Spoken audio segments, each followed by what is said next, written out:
Well, I'm trying to get the guys interested in taking a walk with me, but call me psychic, but I don't think that Yoda is coming. And maybe the rest when they've stopped practicing the banjo.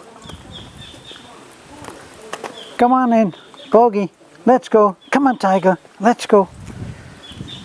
I've taken to going for a walk in the evening, as we have managed to be very good and get home when we've been out on our trips up to Taliban, and I've been able to get back in time to take a walk on my own, which I enjoy some alone time.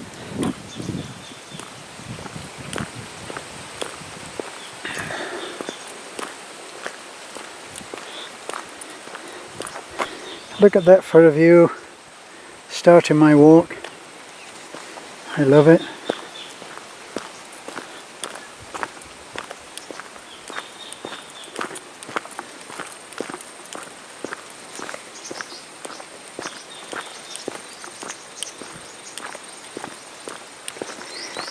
There's the rice fields. You can see how they get tiered. Not teary-eyed, okay. Just tiered.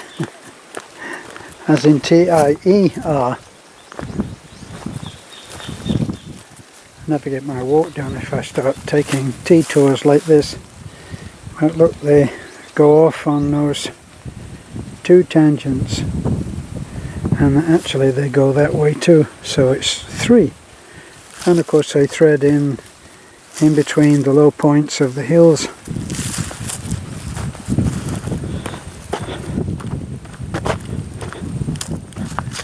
Oh, and usually Basha comes. Come on then. Come on, Tiger. Let's go.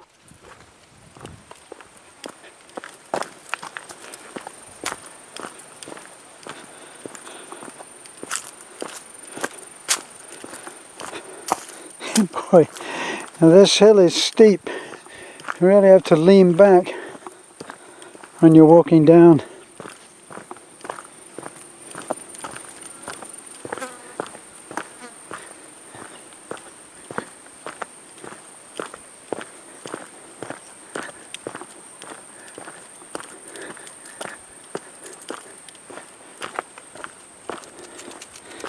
Here's our bridge. We built this bridge, let me see, it's over 2 years ago.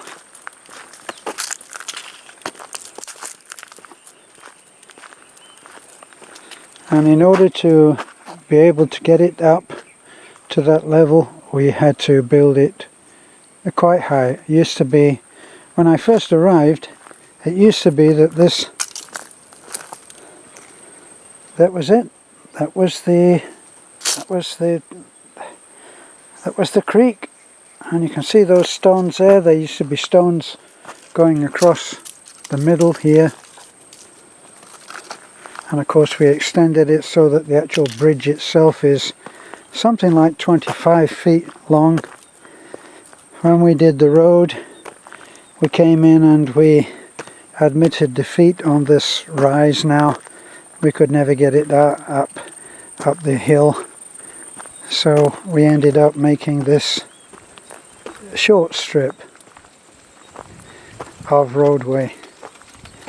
And there are several places where we need to do the same. And if you look, if I take you with the camera and take you straight up, there you can see the top of the hill. And that big tree, that's the mango tree in front of Nana's house. And everything is halfway up.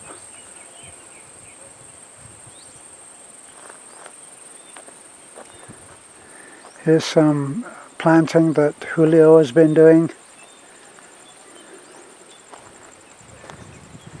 It's Julio's house.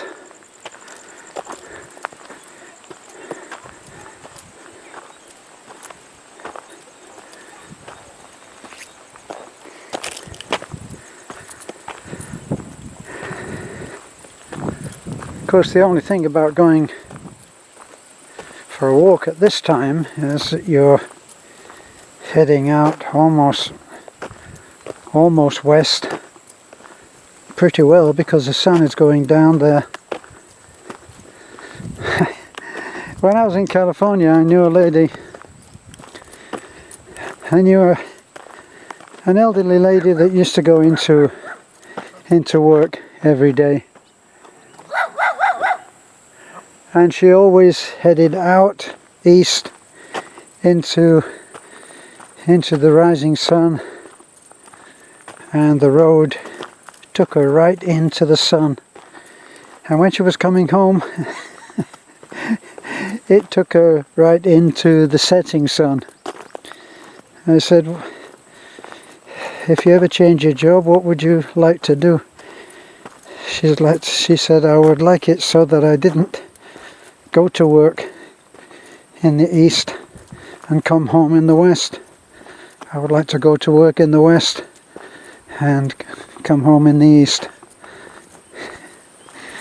And when you see how relentless that sun is, I have quite good Polaroid glasses on, but it's still very bright. And of course I daren't look anywhere near the sun.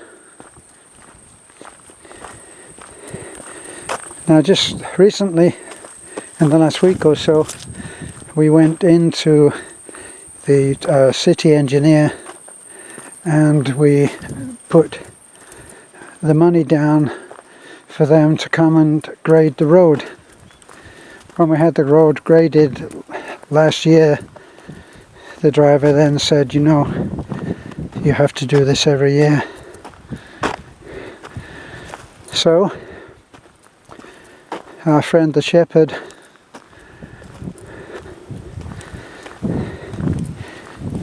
he decided that he was tired of helping me dig out the truck whenever he came and stayed, so he gave us the finances to be able to do that. He doesn't want to be known, so we call him the shepherd. And called him the shepherd because he gave me a book that he said he had bought so many times, but ended up giving it away. And it was written by an author who went over the teachings of King David. I didn't know this, but King David in old times, in biblical times, was a shepherd. And the book is based on the interpretation of Psalm 23, I think it was. It's 23, and it explains all of the different terms and how a sheep's life is dependent on the shepherd, and the shepherd has to make sure that they are protected all the time, that they have different bugs and infestations that they have to be cared for. They have to be governed properly and shepherded, hence the expression. And I was fascinated to see that. Surprisingly, it was a really good book on Psalm 23.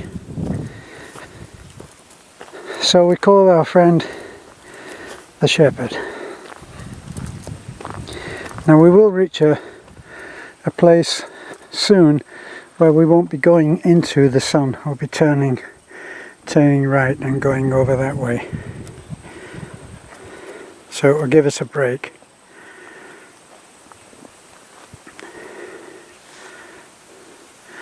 But I like this particular place when we're driving home, because this is the place, if I walk back just a little, this is a place where we can see our home.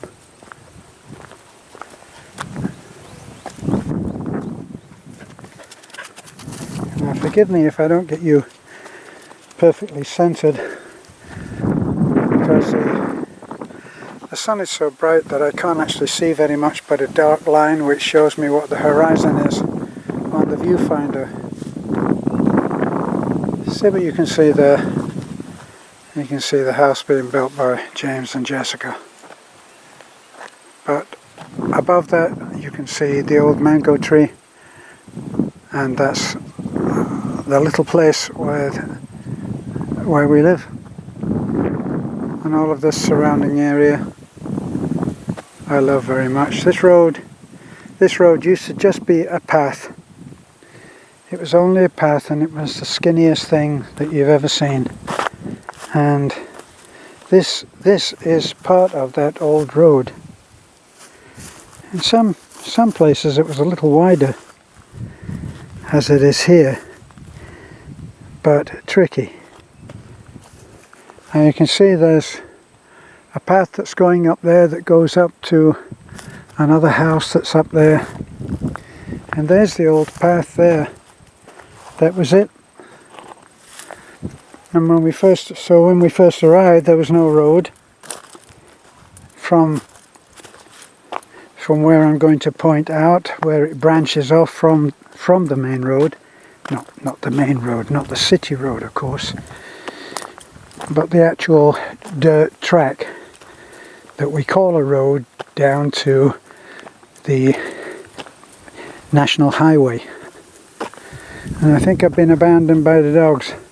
Porgy! Porgy! Porgy, come on! No, they haven't given up on me. There's Tiger, look in the front. Skinny little thing. Come on! Come on, Tiger! Come on then! Look, he's got his tongue hanging out, almost reaching the ground. Come on!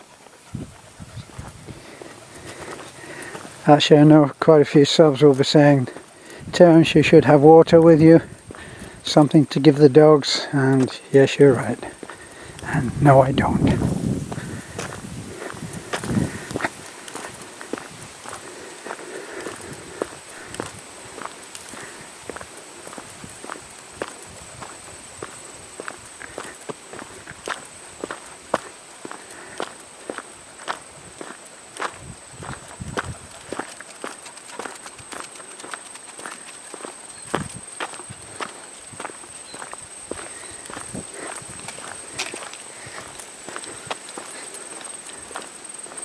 Come on, Tiger.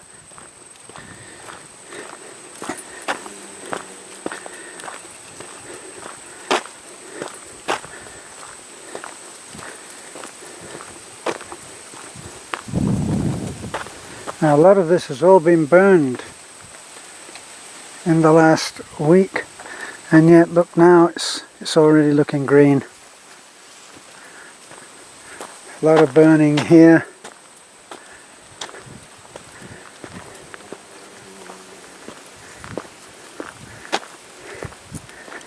See, look, you can see that the shoots, nice green shoots are coming up, but they're on a black soil.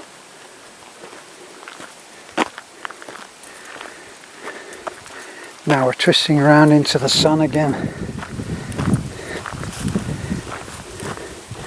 I should really have a hat.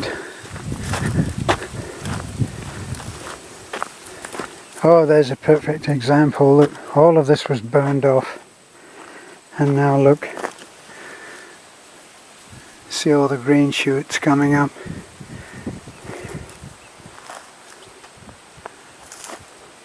Now when these fires come through and the grass is absolutely dry, bone dry, it goes through so quickly, it doesn't burn these trees down. It's part of nature's way of handling it. Look at that one over there, look.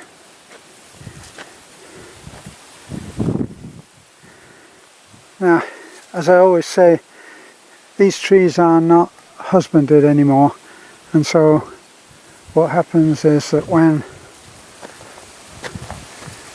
the leaves, when the branches die, they just fall over. Look at that one there. There's that one.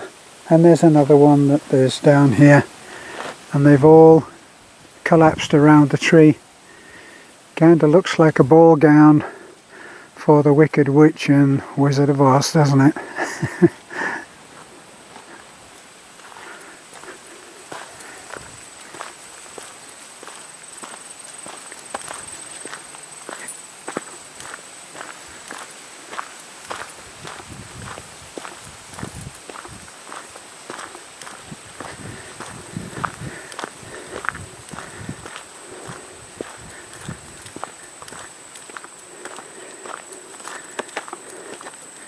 Come on, Tiger, Poggy. It's nice coming with the dogs.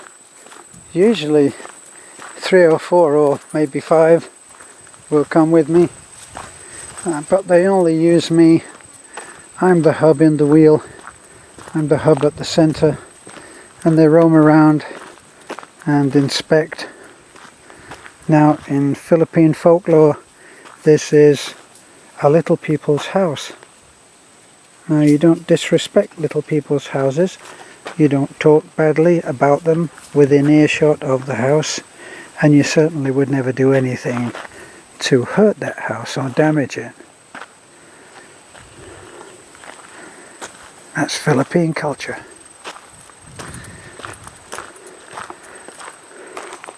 Now in this area reputedly there is the large banacon snake, which is, according to local folklore, according to Nanay, according to others, Beth and certainly Rado, when they would come, they're not concerned, they're not scared, but they are aware that the banacon has the reputation of being an aggressive snake.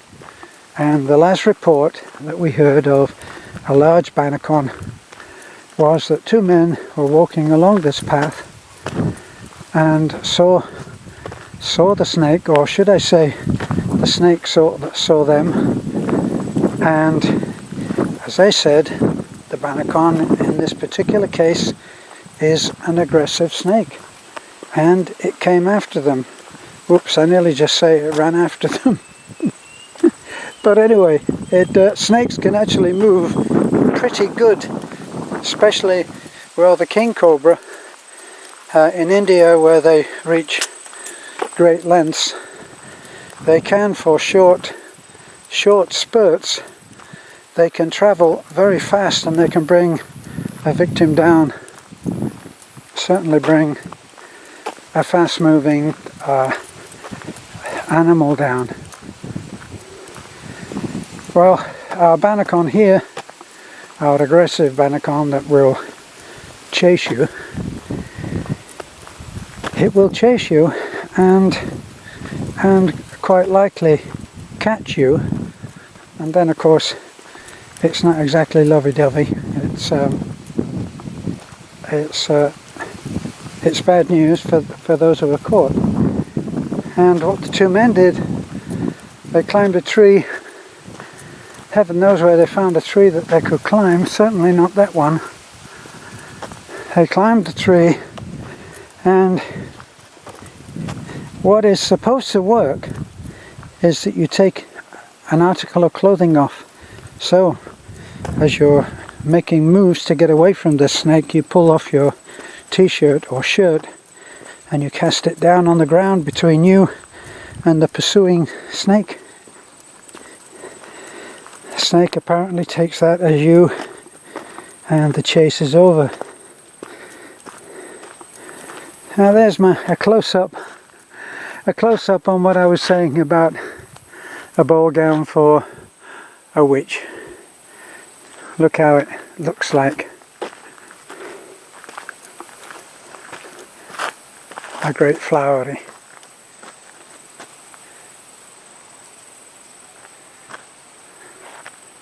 Great flowery dress. The magic isn't always there until you put it there. You have to imagine these things, and then they take on the form that you imagine if only in your eyes. Now it's Saturday today, so there'll be no children walking home from school, which can be around this time. And now they're waiting for me. Bogey!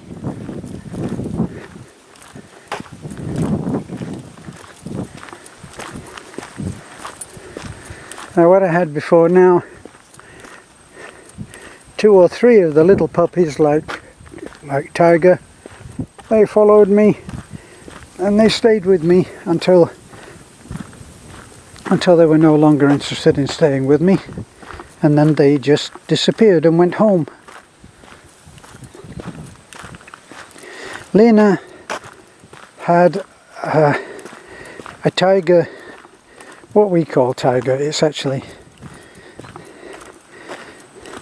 not, obviously not a tiger, but she had a dog, and it was the brindle.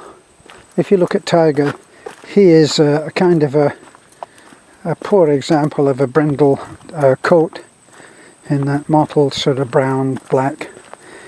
And she had a tiger, called him Tiger, and she had a brindle dog, male. She never spoke to the dog. She never spoke to it. She never petted it. I mean, you hear me talking to our dogs all the time. You see me fussing them and roughhousing with them. But Lena never addressed the dog. But the dog just adored her, but only from afar. A little bit like the pussycat that comes only very occasionally and sits on my lap, and then otherwise, if I start to pet her, she gets down and she finds a spot about 2 feet away from me, but still very close, and she stays with me. And Turtle, the son of Pussycat, has started to do the same, except that he is extremely affectionate. But Lena's Tiger used to follow her everywhere. He used to tail behind her. She would go down, she would walk in those days and walk to the barangay, down to the health clinic or something like that, which is roughly, I'm gonna guess, at 5 miles. So she would, between 3 and 5 miles is what I would guess. But it's on over land like this, up and down and around. Come on, guys. And through land like this, look. So your 2-mile walk takes on a different feel. It doesn't feel like it is in the city, where you can walk 2 miles and actually measure it. You can drive it in the car, find out exactly how much you want to walk. A to B, work out your A to B, and then you would have your 2-mile walk. Here it's not the same. It's not easy underfoot. This is one where I choose definitely to wear my boots. The path is ridged and in parts it's muddy, but always beautiful. Well, the dog would follow her, and when she got where she was going, the dog would wait, and then as soon as she was finished, they would walk home again. She never told the dog, she never, like you hear me saying, come on, Bogey, or Tiger. Hear me talking to Tiger. Look, Tiger, Tiger, what are you doing? Hey, Tiger, are you still following me? Are you, little boy? Not you, you're a big boy. So, but she never did that. So the dog was her companion. She wasn't the dog's companion, and it always seemed funny.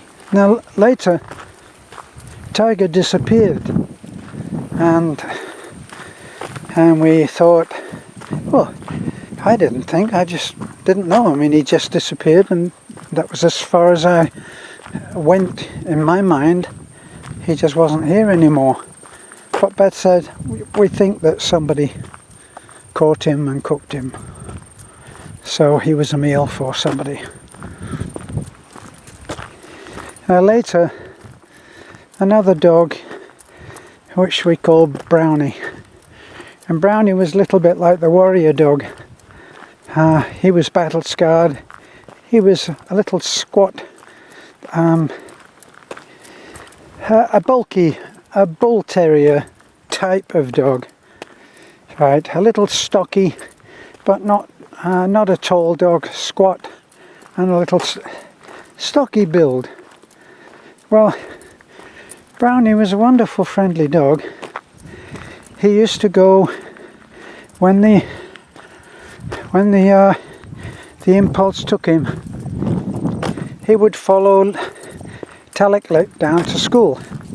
He would follow her to school, and then she would go into school, and he would do, I don't know, whatever it was that brownies do when their Talikliks have gone to school. And then when it was time for Taliklik to come out, Brownie would appear and he would follow her home. And Brownie lived with us. Unfortunately, Brownie lost an eye by one of the kids. One of the kids had, look here. Here's a young carabao. You see those little tiny spike horns? Now, Bogey, come on. No, you mustn't do that.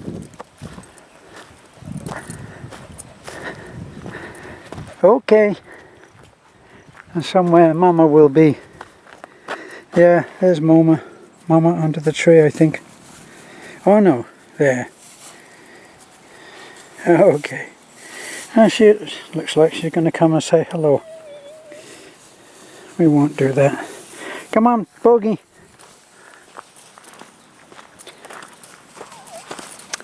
So Brownie's misadventure. He got shot by one of the kids. We have a couple of predator type warrior kids, always making those compression guns that they can make here with bits of pipe, and they shot him and he lost an eye. And I guess after that he kind of grew distant to us, and then he started living down at the school. And this is what dogs do here. They choose where they want to live. Now, Porgy